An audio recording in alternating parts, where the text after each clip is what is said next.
Now, it's come up a couple of times already, but let me ask you this. Why would you spend all your budget on promotion and marketing, but not on data? When it's data that will tell you who you should be marketing to and how.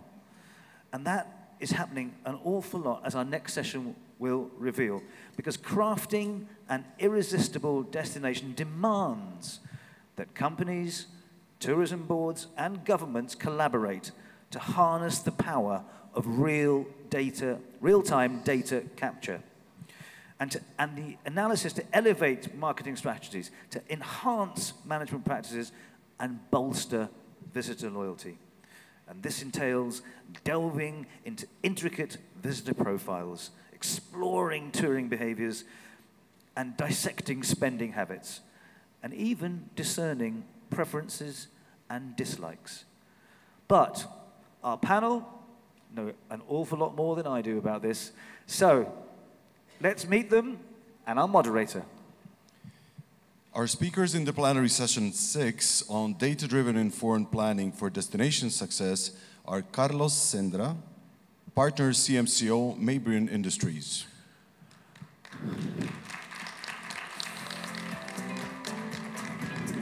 Yves Marceau, Vice President, Product GAdventures.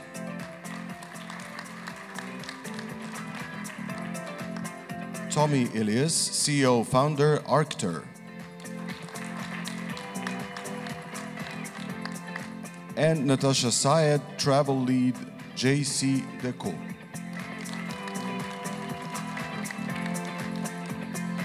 Please also welcome our moderator, Omar Hazineh, Deputy Chief of Party, USA Jordan Tourism Board Activity.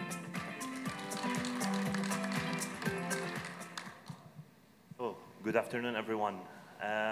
I want to thank Ian first for stealing the thunder on the data part of the session, which provides a nice, smooth transition to what promises to be an interesting one, joined by great experts here.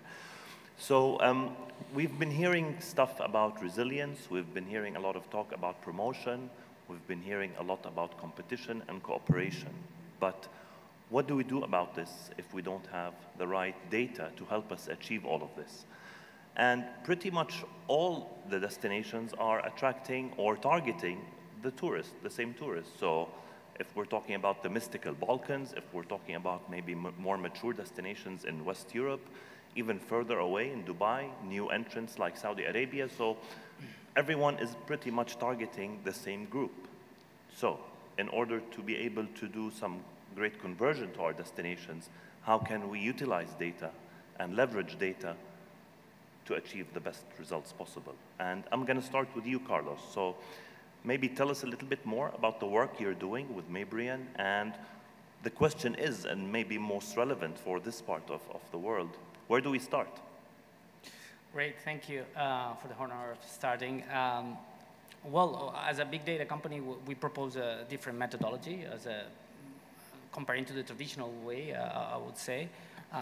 We go for observation of the spontaneous behavior and transactions of the travelers in order to interpret and understand their preferences, right? So by analyzing and overlapping more than 30 global sources, we manage to understand what are their preferences and try to anticipate their behaviors. Every single destination has a different needs, and the indicators, I mean, could be really different. We have more than 400 indicators specifically for indicators, but as you were seeing, it's not the same an emerging destination than a more established or mature destination. In the case of this region and Bosnia, Herzegovina itself, and we will talk about this after this panel in my keynote more specifically. I think there are indicators like, for example, the security perception of the markets, which is really key, the access facility, the air connectivity, the accommodation infrastructure, distribution, the satisfaction levels, and tourism product offering, which is really important because it's an emerging process, it's a progressive process, and data, and more than data, I would talk about information. It's key in order to build all that from a baseline. Absolutely, and with the abundance of data out there, so what data to look at, how to process it, what to do with it, and certain constraints or challenges that we might talk about as well in a little bit. So Yves, with GAdventures, you know, world leaders in small group sustainable travel business, and I know you have some interesting tools that you would like to also maybe share with the audience on best practice. And how do you leverage data with all this business that you're doing? I mean, so let me start by going in one direction quickly. So one of the things we look at is how can we measure the impact we have? And so one of the tools we launched a few years ago, pre-pandemic, was the Ripple score, where we used actually internal data and data on our spend, on our traveler spend, to understand whether we were actually meeting the impact on community tourism, on community spend, and really kind of be able to give the consumer an idea of how much of what they spend stays local. So we launched the Ripple score. We actually, last week, relaunched Ripple Score 2.0, where we've been able to go a little bit deeper into the data. The great news is the scores continue to be brilliant. So we use data not just in making decisions where we're going to go, but making decisions on what we're doing and is it working and is it having an impact. And I think as a tour operator, that's how we use the work that all of these folks do. And it helps us make better decisions, helps us really stay focused, and helps us really kind of work towards developing the proper kind of commercial plan for development. So basically the continuous data that you capture helps you improve the business and leverage on that. Yes. Yeah. Great. So we have a video. Maybe we can show the video on the Ripple score, please. It's a little light.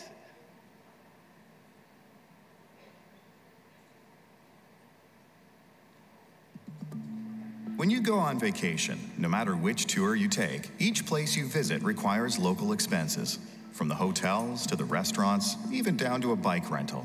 But did you know, with some other types of travel, as little as 10% of that money stays in the communities you visit? Instead of benefiting the locals, it's like 90% of those traveler dollars were never there. But what can we do about this? We start keeping score on all of our trips. And we work together as one team, because when we do, you can see the ripple effect beginning in communities and spreading to the rest of the travel industry. To start, we've done the math for our own trips. Now our tours all have a Ripple score that rates how well we're keeping those local expenses local.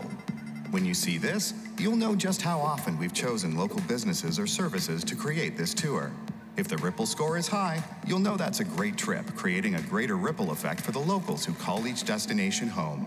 Otherwise, it's still a great trip, but we have some work to do to make the local benefit even better. The GAdventures Ripple Score, our way of helping travelers, locals, and communities so everyone wins. Great perspectives. Thank you. So, Tomi, I'm going to zoom a little bit more on the regional context here. Tell us a bit more about the work that you're doing in Slovenia and how you're connecting all of this data for improved performance, if you want. Yeah, thank you so much. It's still, you know, we are still working on it. So Slovenia is gathering lots of data in the tourism, and really lots of data. But guess what? More than half of it is inaccessible because of the certain rules, laws, GDPR, etc. So we are working hard now not to collect more data, but to finally use anonymized data, which is already there. And this is a battle for politicians, not for technicians like me. And so I'm spending most of my time running around chasing politicians and telling them that data is it's a very good raw material. It's not a trash. They don't own the data. We all own the data, so the data should be provided back to the community in a certain way, you know, so like obeying GDPR rules, privacy rules, etc. So this is hard work, but there are lots of results there which we can already be proud of. So other than this particular challenge, do you anticipate or do you go through any other challenges maybe related to budgets? Because usually budgets with data is an issue. And maybe the skills that the people are equipped with in terms of analyzing the data and processing it. So what's your take on that? Budget is not really an issue, as far as I see it. The issue of skills, it's limited, let's say, because sometimes the governmental bodies think they can do this work. And this is not possible, at least in Europe. I don't know how in US or other countries is. But, you know, as a data analyst coming and serving for the ministry of whatever, you will get minimum pay, like twice less than in any private company in Slovenia, imagine in other countries. So we have to have a collaboration between the academia, between the private sector and the government, of course. And usually government is those who is owning or providing the data. And then we have to make an ecosystem. Now it's a buzzword, it's data spaces, data space. And this is what really you can get benefits of. And not just one company, all the destinations and all, even governments. Because the main question is what to do with data. It's not, you said, more, you said, how did you say, like more tourism or better results, right? Yes. And what actually is better results? Is better results more tourists or more getting out of tourism? So this is yeah, that pretty much links into the strategic direction that any destination goes through. Is it, you know, exactly. Heads in beds, or is it more quality boutique? So it really depends on that, and the data would definitely drive that strategy moving forward. Sure, without the data, you know, I'm CEO of my company for 30 years more, so you can't make a good decisions without the real data. You can't just say, yeah, we're going to invest in that, but not having the data. What is your budget? What is your, you know, revenue? So I can't understand how some politicians on the local and the governmental level, like in the national level, are taking decisions without the real data. It's from you, like, oh, I feel we can build more tourism here. No, but how do you know? And what is the impact? And this is where you need data, and you have to analyze data, not just to have data, but to cook data out, cook information out of the data, because data is just an ingredient, right? You have to do the analysis, transform data into the valuable information for the decision makers. This is a good transition to you, Natasha. So, out-of-home media leaders, JC Decaux, how do you leverage real-time data for improved decision-making, and how is this linked maybe to the tourism sector? Yeah,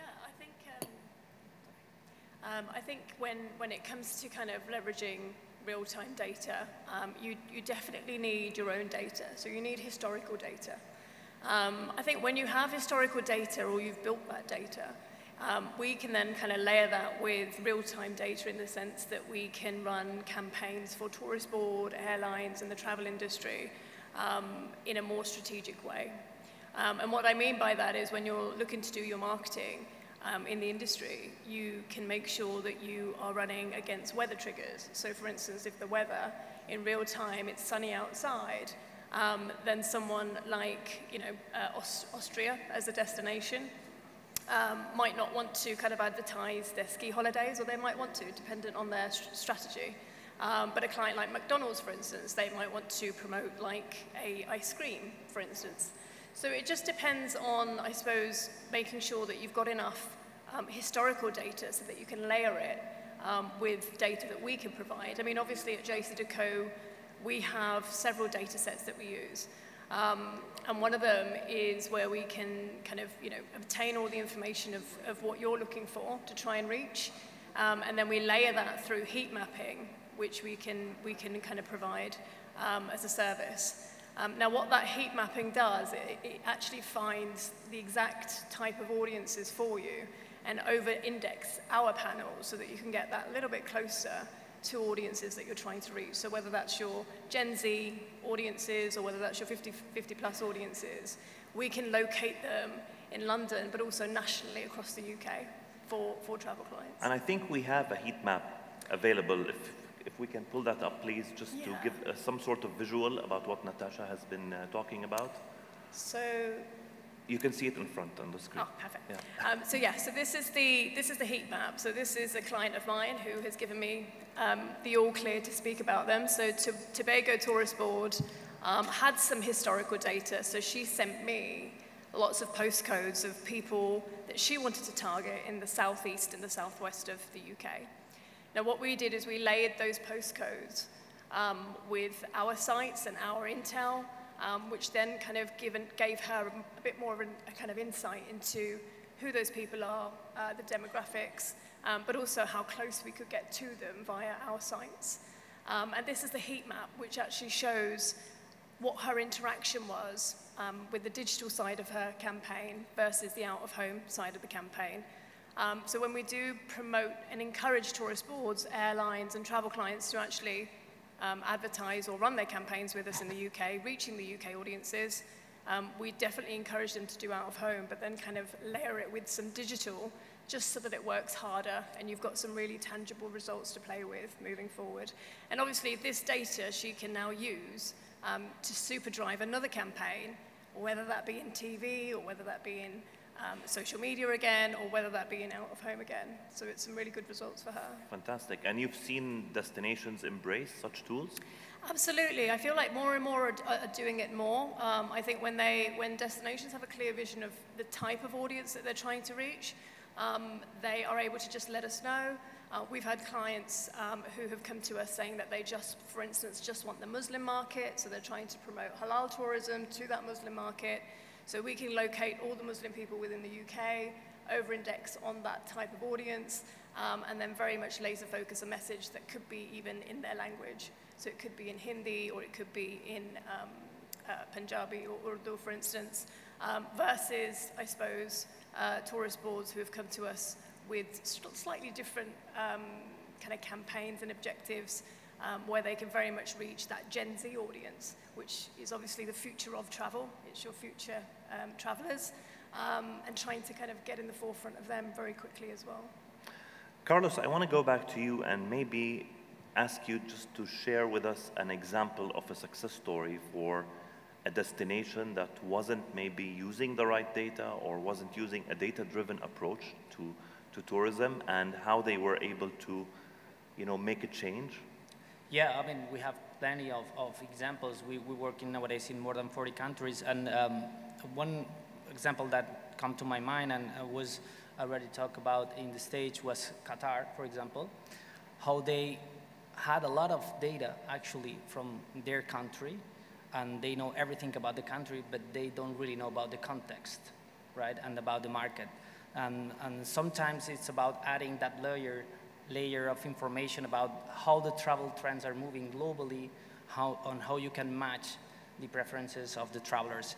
They start working with us 3 years prior the World Cup, right? In order to understand, for example, the preferences and the sentiment and the potential of the potential travelers from Latin America and from that part of the world, because there was a pretty important target for the World Cup, right? And they didn't really know, right?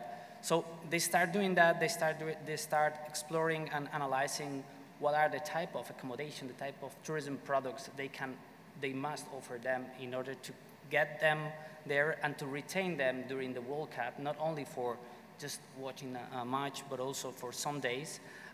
Then it comes to a regional corporation that as it's been said, was a pretty successful management of this kind of event. I can talk also about another examples like Costa Rica, for example, which is a client of us from a long time, and how they, by analyzing the human pressure and the tourism offer density at the destination, managed to reallocate the polarity and the pressure of tourism in some parts in the west coast of Costa Rica, in Tamarindo, where there was an excess of pressure and the satisfaction of the travelers, the visitors, was going down. So it was a direct effect in between too much people, and so the services were going down in terms of quality, right? So there are many examples, not only in promotion, but also in management of a destination. And I think that also ties into the tour business. So when we're talking about data, maybe collection of data, since you're working with communities, local communities, how is this data and the ethical maybe gathering of data and the ethical use of data reflected in your work? Well, Carlos and I, a couple of weeks ago, had a bit of a chat about data and the importance of, you know, there's so much out there, and everyone gets it, tries to understand it, but one of the greatest tools that any company and any destination should use, any community, is really someone to help analyze the data and understand what it's actually saying and where it's potentially taking you. And with that, you know, that's when a community or a destination or a company like ours can then start building a plan of action on how we're going to mobilize our resources, what we're going to focus on, and what direction we're going to take. Yeah, do you have an example that maybe can be of relevance to the audience? Well, I'm working on something right now. So here's what we look at when we look at data. So I look at data in terms of trends, how people are moving, who's moving to what destination. So when I look at a destination like, let's say here, Bosnia, I'm going to look at tourism data from entry, like how much is business, how much is leisure, which airport are they coming, which port of entry are they coming into, how long are they staying, and that paints a bit of a picture of who's coming, where they're coming from, how long they're coming, where are they going, for the most part. But, you know, at some point I have to have someone analyze that data and kind of take it out in the context of what I need from it. You mentioned that, we've talked about that, and often like investing in proper analysis is super important, because I could be saying, oh, well, there's tons of people coming to Bosnia, but when I really dig into it, it's mostly kind of business, it's short stays, or it's just one market that may not match the market we're targeting. So you have to really analyze the data first. That's one piece of it. Then you have to kind of look at trends and understand kind of like, depending on who you're trying to attract, there is data in terms of trends. Like if you're trying to build an eco, like Costa Rica did, and super successful destination in terms of building ecotourism,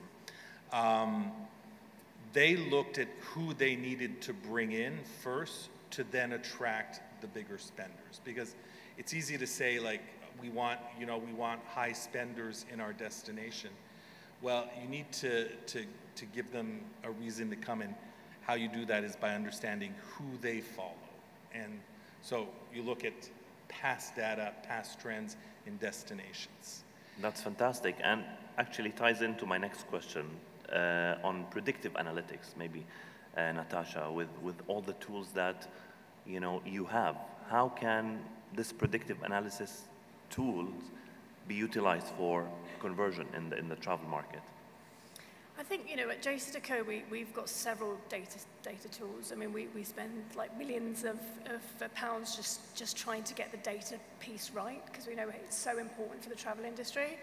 For instance, having TfL data in London is so important, because again, we can see where people are moving, what times they're moving, which then helps in turn for travel services to promote at the right times and so on. When it comes to kind of predicting kind of future trends, I think there's got to be a lot of different data sets used to predict that kind of thing. It's not just one type of data set. You've got to look at social trends, social media trends, what's hot, what's not. You've got to look into other data. For instance, we also have airport data because Heathrow and Edinburgh are two of our environments.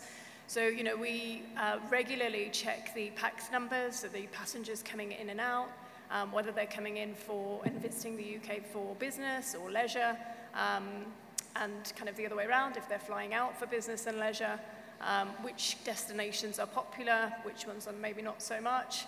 So all of that data has to be put together. And as that data, I suppose, grows bigger and bigger, you know, soon it will be kind of leaned upon AI a little bit to possibly manage that, because there's just so much data that's being shared. But also, I think, you know, surveys. Some startups can do kind of the basics of learning from local surveys that they're doing, from local audiences, that they can really kind of harness and get some really good insight into what they're looking for, and utilize them as their kind of first step into then layering it with other data sets. And Tomi, maybe you can share some insights on using AI in that, since you're in the tech business / data. So how can AI, and you know, everyone's talking about AI and the next generation of AI, so what's to look out for? So, I mean, AI needs historical data. Still, not a long time ago, the best algorithms, you know, in the world needed a couple of thousands of pictures of cat and a dog to distinguish between cat and a dog. So imagine, you need really a lot of historical data to learn the model, to make use of it. So if we start gathering data now, we will have no benefits. We'll just have benefits like a few years from now. And there are lots of great examples, if I may say one from Absolutely, Slovenia. go ahead. Yeah. It's one spa resort in the south part of Slovenia, next to the Croatian border, with a bunch of swimming pools. You can imagine, like 3,000 people there jumping in a swimming pool every day. And there are like 5 magnificent castles around, like 20 to 30 minutes in the neighborhood. So the idea was analyzing this impact and all the impact of tourism in that area was like there were non-visitors in these castles and lots of people jumping in the same swimming pool all days. Right? So what we did, what we suggested is to redirect these flows a bit, and we made a huge project at the end with the help of our government to do 3D models of these castles and to do some VR, AR, you know, gadgets in that spa area, special room. And it was a queue of especially young people, you know, waiting for this experience, virtual.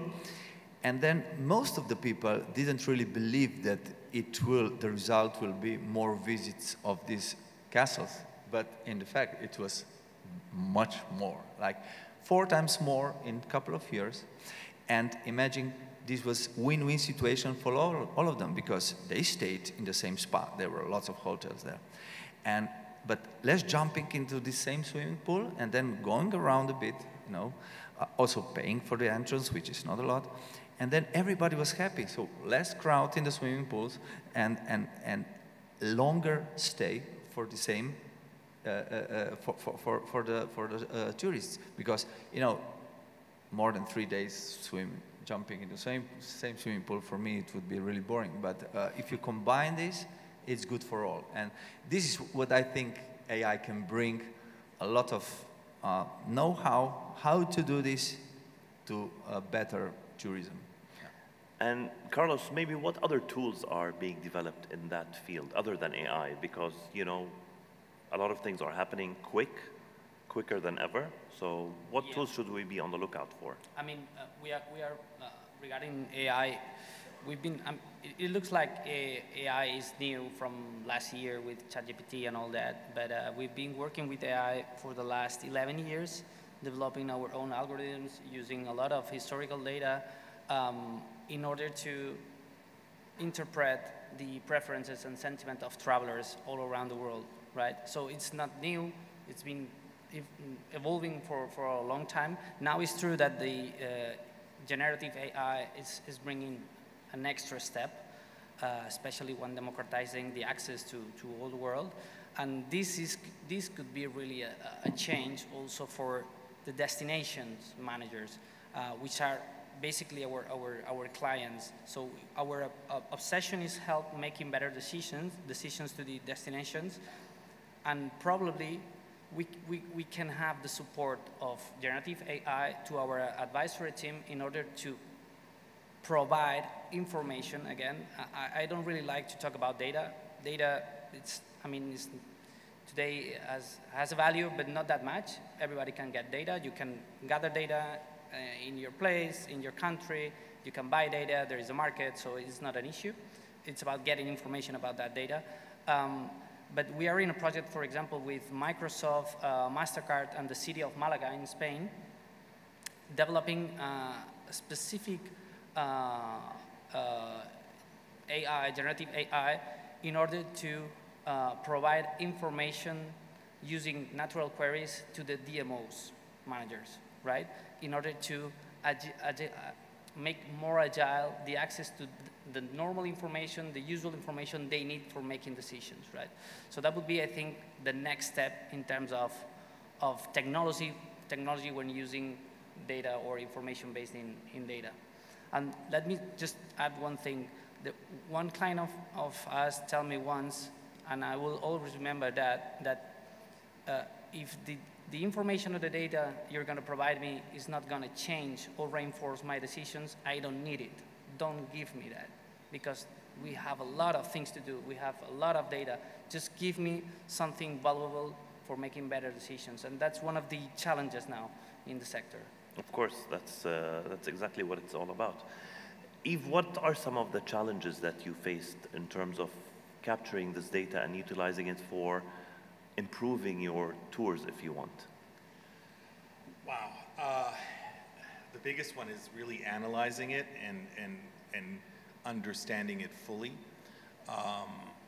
And then just having the proper systems and databases to collect it and kind of put out reports that are useful, and understanding what reports are saying, because the same set of data can say two different things to two different people. So really having kind of like, I go back to having some expertise that really understands what the data is saying and what it can be used for, and then sometimes just analyze it for executives like me that help us kind of make better decisions instead of us trying to deep dive into it. Data champions. We need to have a data champion within our organizations for them to be able to succeed. So yeah, there's a couple things that have been said that I'm going to take you off topic a little bit. Sorry. Go ahead.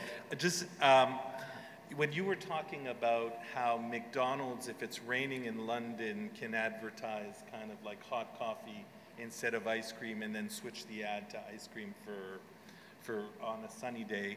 And you're talking about data from the multiple DMOs that they have. Imagine a world like, and this is where it gets really interesting for DMOs and for tour operators.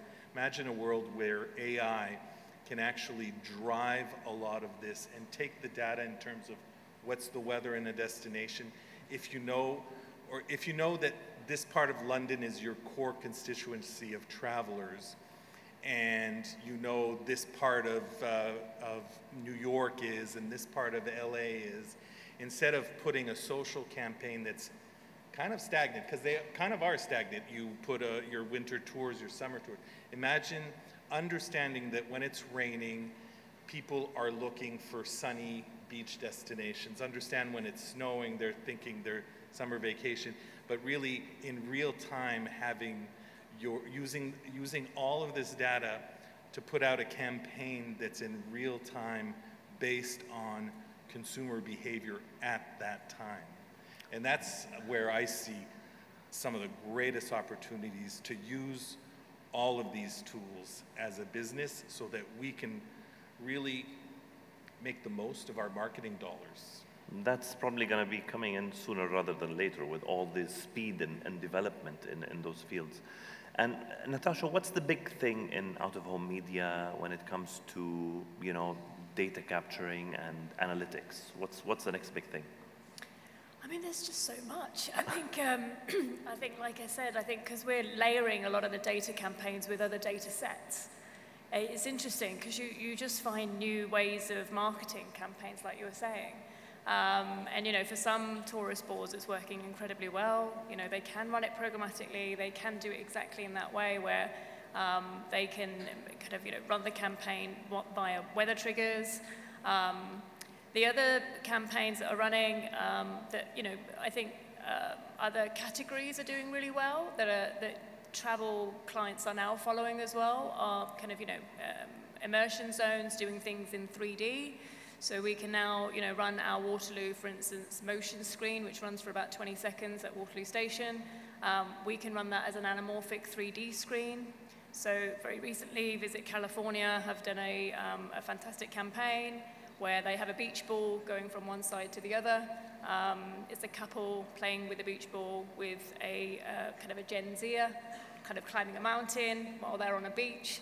So creatively, you can get very, very creative with creative assets. But equally, like I said, you know, changing the context of the adverts as well, you know, making sure it's more relatable to certain demographics.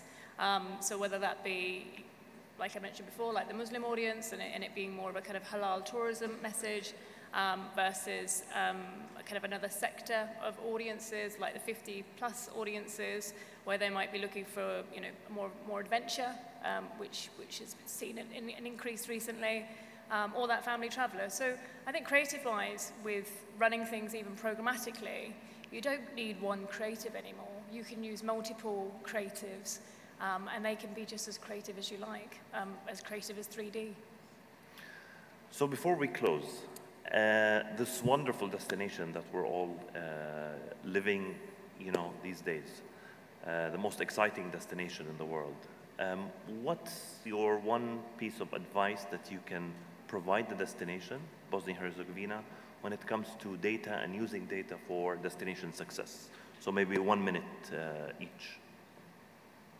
Carlos? You want me to start? Sure. I would say